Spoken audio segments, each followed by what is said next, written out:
Magandang umaga.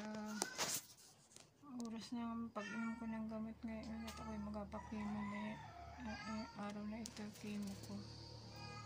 So, ako, uminom na inumin ko pa lang ang isang tableta.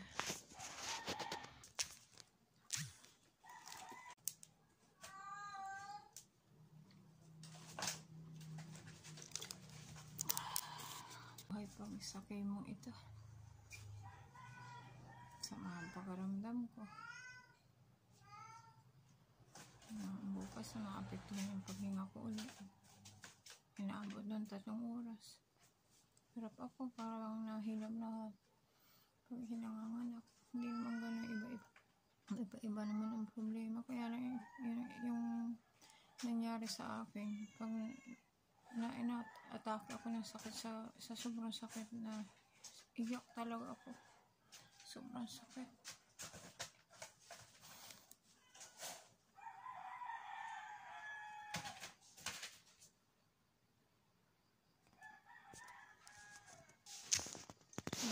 Hawak yung kamkot. Nainom ako ng gamot. Wala akong patungan. Hindi ko makita yung patungan ng phone ko.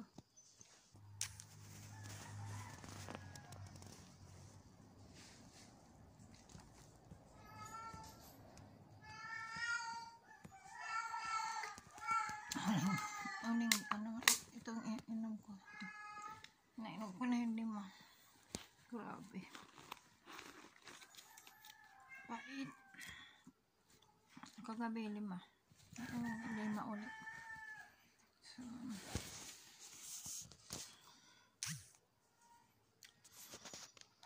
nahirap nalagay ko. Naiba pati itsura ko. Guys, napansin ko. Sobrang naiba. Sobrang sama din sa pakaramdam. Dati hindi ko nararamdaman side effect. Dati nararamdaman ko sa gitna ng dibdib ko. Masakit. Pero hindi naapektuhan yung hininga ko. 2 beses na nangyari. Pag nangyayari yun, sobrang hirap ko guys. Pag-pray nyo na lang na makaya ko itong gamutan ko. Totoo pala na kapag mahina ang iyong system ng katawan at hindi wala lasa, parang ramdam mayroong trangkaso ka na masakit ang buong mong kalalamanan. Mahapdi siya. Kaya nahihirapan ako guys. Sana malampasan ko ang mga pinagdadaanan ko.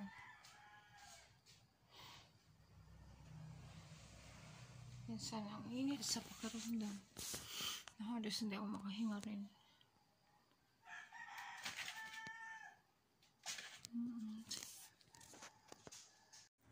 Hi guys, ako iinom ng nalimutan ko i-press yung record.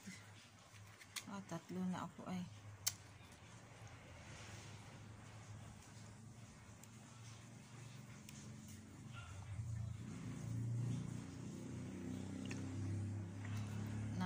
Inaatake ako pag bagong chemo, kinabukasan, gabi.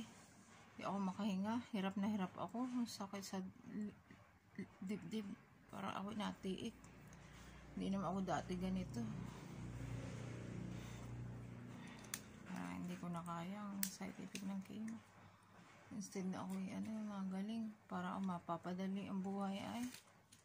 Tapos ako'y hindi makahinga. 3 oras ako nagtiis. Kasi iniisip ko yung bayaran sa ospital na naman.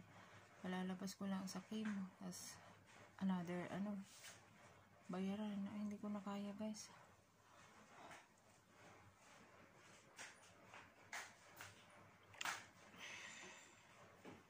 Sana lang.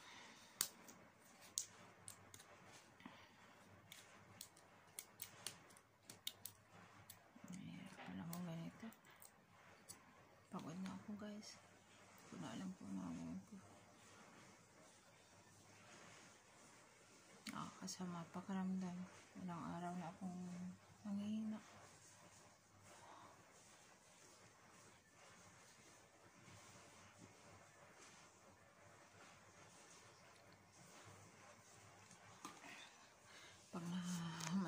sa akin. Hindi ko kagustuhan kasi ang alam ko okay naman ako doon sa napagamutan ko hospital kasi sinabihan ko yung doktor na yun. Hindi ko lang magustuhan yung pag inaatake. Sobrang nagasikip ang aking dibdib. Nasigaw ako sa sakit. Kahit yung mga kasama ko nag-aalala lang sa akin. Kasi yung time na nasakit na antak ang aking dibdib, hindi ako makahinga. Para bang nahilab bababaw. Para na ganun sa nanganganak, pero iba ang sakit. Pag nahilab yan ang sakit, naiyak ako kay hinlog. Kasi hindi ko kaya. Sabi, hinlog, dalhin ka na namin sa ospital. Inisip ko lang naman yung aming babayaran sa ospital. Another na naman yun. Bills. Hindi ko na kaya, guys. Tiniis ko na lang. Ngayon, bukas, kimo ko na. Nalabas!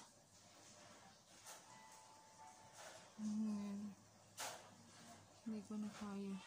Aking Basta pag-pray na lang ninyo na malampasan ko ang aking pagkikimo.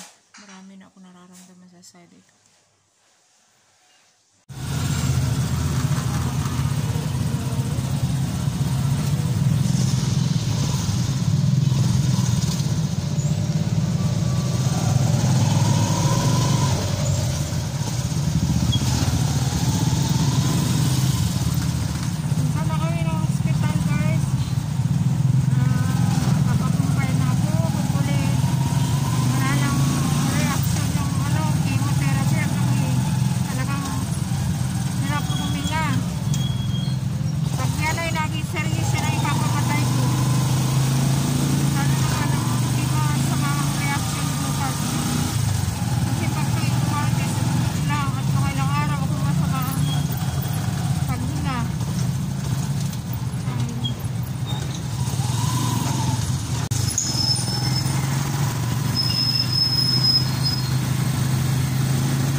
camera doon. Sige guys.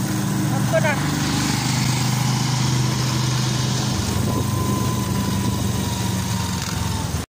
Nandito na ako ngayon sa sa hospital. Nakakumpan. Mamaya na ako yung chemotherapy.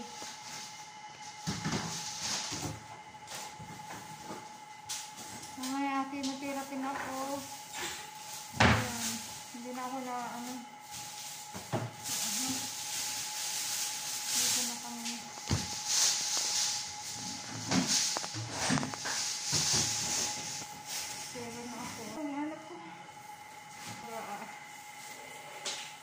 So, ayan. Ayan. Ganda naman ng view, oh. Puno ng mangga. May TV kami. Wala namin na walang TV. May shower, mayroon. Okay. Ano na. Mamaya na lang ulit, guys. Guys, itong baraso ko namaga ng todo, oh. Nabutog siya. Nasabit lang ito sa sa CR yung aking nag-ihi ako. Hindi naman ganito lagi. Tuwing napasabit ako, nabutog dito sa malapit sa tattoo, nakabutog. Lumaki ang aking baraso.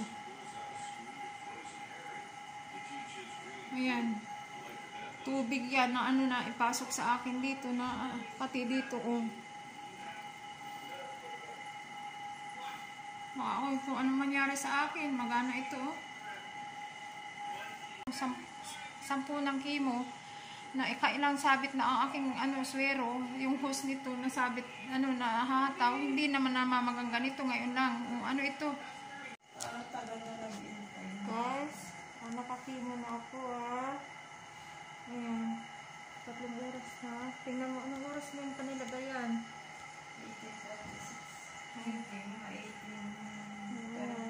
dito nilagay sa aking kabila na yung suelo, tsaka yung chemo. Ayan, 3 oras yan, ha. And then, sa kabila, paunahan, dito nilagay yung suero, namaga, oh. Namaga siya talaga. Pabutog. Hanggang dito sa tato ko, namalaki ang baraso ko, ha. Ayan, maga na. Nabutog. Sobrang maga. Nahataw lang at ako yung CR kanina. Normally, pagayan, hahataw. Hindi naman namamaga ng gayan. So, nagataka ako bakit ngayon lang. Dahil daw nga sa tagal nang nagakimo ako, wait na po yung yung litid ko. Kunting mga bata ko, danggil. Ayan, namamaga. Ayan. So, pagod. Nagana ako si sister ko, say hello. Ayan. So, support na lang po yung channel ko at sa mga support na lang po yung channel ko sa mga nagasubaybay sa akin, at sa mga bago pa lang po ay subscribe na lang po kasi medyo balig lang. Ha? Balig lang. Dahil nga ito sa sa chemotherapy mo, hindi naman talaga ako ganito kalimutin. Para naman akong tandang-tanda na tapos nalilimutan ko. Pagkatapos ng chemo ko, guys, sana tuloy-tuloy na lang ako bumalik. Dahil kailangan kong magtrabaho, buhayin yung anak ko. Kasi nga po yung ama niya, hanggang ngayon po, nabaliwala niya yung responsibility sa anak namin. So, ang hirap po. Kasi dito naman sa Pilipinas, lahat ay hindi libre ang hospital. May libre po, kaya lang, yung sa government naman pag, tulad mo bakit na, ano ba yung ginawa nila sa akin, yung biopsy ba yun? Merong, yung ginawasan nila yung bukol sa aking baby, kasi, gusto nilang malaman ko diagnose sa akin kung may cancer ako. Sakit ko, hindi namin sa government hospital. Pag private pala, maalagaan pa nila. Kasi yung na-experience ko talaga sa government, ang susumit nila, guys. Kahit itanong mo yung mga pasyente doon, napaaway nga yung sekretarya doon. Kasi nga, hindi siya mabait. Kahit may edad na yung matanda, strictan na para siya yung nagbubusin baga. Kaya, syempre, lahat naman tayo may kanya-kanyang isip. Hindi na isip bata. Kahit matanda, respeto pa rin. Ayun, nilabanan siya. Pero, nagbait siya. Tapos mga ilang araw, kasi napunta pa ako doon Hindi pa rin siya nagbago, guys. So, mahirap po magpagamot sa government kasi minsan wala po silang mga gamot. Bibili pa ako sa labas. Kasi tulad ng pangkaunang biopsy na mali sila. Yung ginamit nila na mali pa, nagastusan na nga ako. Mali ang pagpa-biopsy. So, dalawang sakit yun, tinis ko. Kaya hindi na po ako napunta doon sa hospital na yun. Kasi sobrang sakit. Kasi ang tinuturok nila sa akin, yung pangturok sa ngipin. Eh, syempre, ito, yung sa ilalim pa, yung bukol doon ako, hinahatak ng doktor sa blade. Iyak ako, guys. Tapos yung, sabi ko, Dok, masakit na po. Sige, dadalian ko na lang. Alam mo, guys, yung pagpaturok niya doon sa tahi, sa karayom, ramdam ko talaga yung paghatak niya. Walang, yung turok niya ay hindi na kaya. Kasi po ba yung tinurok niya ginamit? Yung parang pangipin lang. Kaliit. Tapos hindi ko po ramdam yung pampangimi niya. Ramdam na ramdam ko. Tinuloy pa niya. Sobrang iyak ko. Kaya hindi na po ako bumalik sa hospital na. Hindi ko na lang i-mention kung saan hospital yun. Kasi, pero marami po akong nakikita sila, nakapila doon. Yung sister-in-law ko po doon naman nagpagamot, wala po naman na-experiment ng ganyan. Kasi nga po, dito rin sa hospital na ito, na nagpa-biopsy siya. Private po talaga, aalagaan kayo. Hindi na kayo masasaktan. Kasi po sa government hospital, para kung nagtitipid o kaya wala silang kahit po yung pang baril ba yun? Yung pang baril sa biopsy, ako po nakabili nun. Magkano nga binayad ko sa labas? 2,500 yata. Tapos ay mali pa yung pagkagawa ng doktor. Mali pa, sa labas pa kinuhaan ako. Paano nila? Sa labas na bukol. Ay bukol na nga yung kinuha nila. Paano naging mali yun? So din naman po, nakakapagduda. At kasi nga po ay parang pinag-aralan lang nila po ako dun. Suggest ko lang po sa mga government hospital, siguraduhin ninyong ayusin yung trabaho ninyo para hindi na kami masaktan yun. At saka yung biopsy, alam niyo yung bukol, malalim yung bukol sa kabila na ng aking didi. Gagamitin mo blade, baboy. Yung baboy nga naiyak pag nakatay, di ba? Tao pa kaya ako? Ako po yung nasaktan sa ginawa niyo. Hindi ko na lang po kayo i-reklamo kasi bahala na sa inyo ang Panginoon. At kasi pag nagreklamo pa ako, matatanggal kayo sa trabaho niyo. So sana po ayusin na lang ninyo. Yan lang ang tip ko. At kayo po pinapatawad ko. Sana lang ayusin na ninyo sa susunod. Wala nang kayo mangyayari.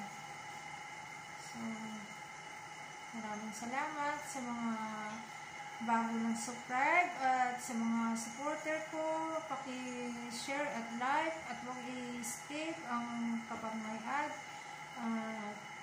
Sana damihan na lang ninyo ang pag-subscribe sa akin sa mga bago pa. At sa mga nag-view, hindi po niyo napansin ko lang, hindi po kayo nag-like. Napanood lang po ninyo ang aking mga video. At basta salamat sa inyo. Pagpalain kayo ng Panginoon. Ipag-pray lang ninyo ako, guys, na malampasan ko lahat ang mga pinagdadaanan ko. Kayo kasama po sa hirap ginhawa. Kasi po, salamat sa mga hindi nang iwan sa ere at sa mga taong supporter ko. Maraming salamat ulit, guys.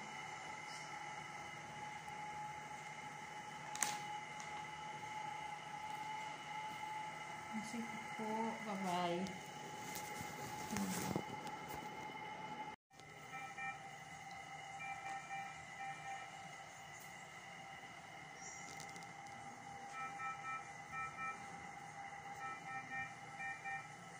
Tapos na yung yung Natunog na yung machine. So, patanggal na. Ito lang ang isang minutes.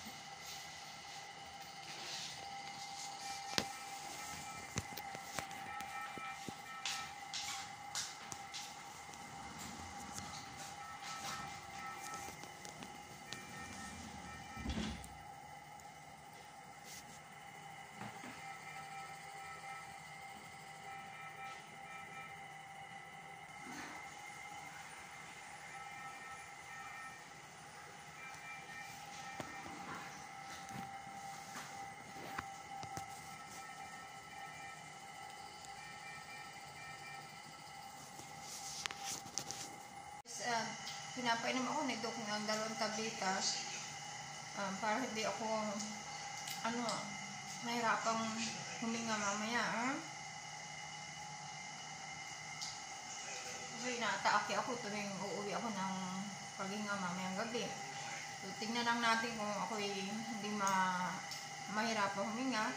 Ngayon, inunahan na ako na painumin ito. Tapos mamaya uling hapon, 2 daw, para tingnan lang natin. Pero sana naman ay hindi ako atakihin talaga. Sobrang sakit. Ayan.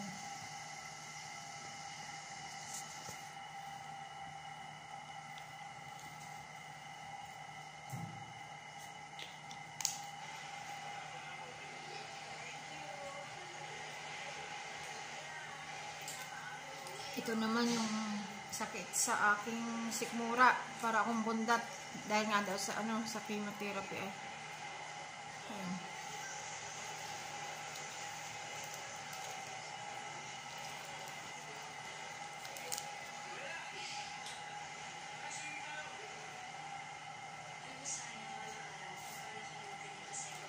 Hinihintay na lang namin yung bills at hindi pa ako nag-shower. Ako ng bills, so hinihintay ko na lang na matapos. Hinihintay ko na lang matapos yung ay magabayad. Maganda ako pag may mahaba ang buhok pag wala, ang pangit ko, para akong ako ng ba yan, yung matapos ng chemo ko, para bumalik na sa dati kong yung normal na buhay, hindi ganito. Ha? Ay, oo, pwede rin. Para hindi siya dry. Okay,